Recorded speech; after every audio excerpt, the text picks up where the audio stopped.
ये कहानी देव की है जो कि पालमपुर घूमने आया था। वो 1 महीने वहाँ रहा, अलग अलग जगह घूमा और अब उसके जाने का समय हो गया था। जनवरी का महीना था, बहुत कड़ाके की ठंड पड़ रही थी। वो स्टेशन पर पहुँचता है, रात का समय था, चारों तरफ कोहरा ही कोहरा था। देव वहाँ पास के ही बेंच पर आकर बैठ जाता है। तभी स्टेशन पर अनाउंसमेंट होती है कि ट्रेन कोहरे की वजह से लेट आएगी। देव अब वापस भी नहीं जा सकता था, तो वो वही थोड़ी देर लेट जाता है। कुछ देर बाद उसे ट्रेन की आवाज़ आती है। वो जल्दी से उठता है और ट्रेन में चढ़ जाता है। ट्रेन में ज़्यादा लोग नहीं होते, पर उस बोगी में से बहुत बदबू आ रही होती है, तो देव अगली बोगी में चला जाता है जो कि बिल्कुल खाली होती है और कुछ ही देर में ट्रेन भी चल पड़ती है। देव सीट पर लेट जाता है, वहाँ उसकी आँख लग जाती है। कुछ समय बाद अचानक उसे किसी के भागने की आवाज़ आती है।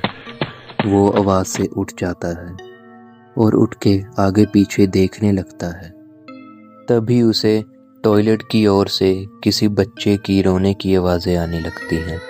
वो टॉयलेट का दरवाज़ा खटखटाता है, पर वो बच्ची रोए ही जा रही थी और उसकी आवाज़ और भी तेज़ हो जाती है। अंत में तंग आकर देव दरवाज़ा खोलता है, पर उसे वहाँ कोई नहीं दिखता। देव बहुत हैरान होता है।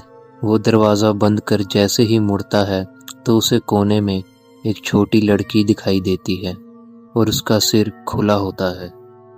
देव यह देख बहुत डर जाता है। वो दूसरी बोगी की तरफ भागता है। तभी भागते वक्त उसे अपनी सीट पर कोई औरत बैठी हुई दिखाई देती है। देव उसे देख रुक जाता है।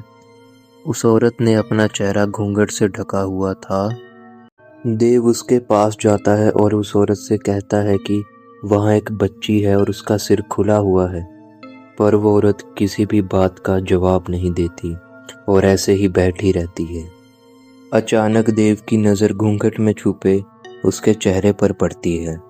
वो देखता है कि उस औरत के चेहरे पर ना आँखें हैं, ना होठ हैं और ना ही नाक है। वो यह देख बहुत डर जाता है। उसका सारा शरीर सुन्न पड़ जाता है। वो जल्दी से दूसरी बोगी की तरफ भागता है। दूसरी बोगी में पहुंच वो वहाँ शोर मचाने लगता है, पर कोई भी कुछ नहीं बोल रहा था। तभी कुछ लोग अपनी सीट से उठ जाते हैं और बारी बारी ट्रेन से कूदने लगते हैं।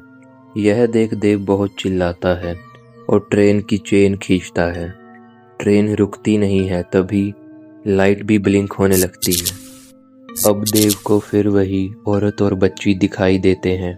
वो छोटी लड़की और वो औरत देव के पास आने लगते हैं।